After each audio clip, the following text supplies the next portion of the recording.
Sir, pumasok po ba si Kevin? Ah, ikaw pala. Di ba ikaw yung girlfriend ni Kevin? Opo sir, ako nga po. Di mo ba alam? Ako din po. Pumanaw na si Kevin kahapon. Pinatake siya sa puso. Huh?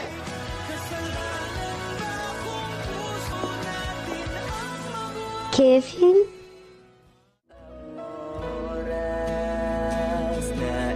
Jane. Huh? Pinapabot pala sa ito ni Kevin. Nakasulat lahat yan. Ang mga mensahe niya para sa'yo.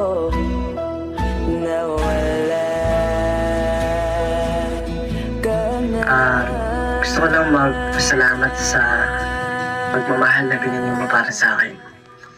Sobrang swerte ko dahil nagkaroon ako ng girlfriend na maalaga at magmahal. At tawarin mo ko dahil hindi ko sinabi sa'yo na may malala akong sakit. Ayaw ko kasi makita kang nalulungkot at umiiyak ng dahil lang sa akin. At dinadalakan ko rin na makahanap ka ng lalaking gagawin ng lahat para mapasaya ka.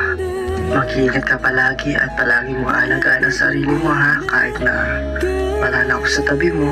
At gusto kong malaman mo na mahal kita.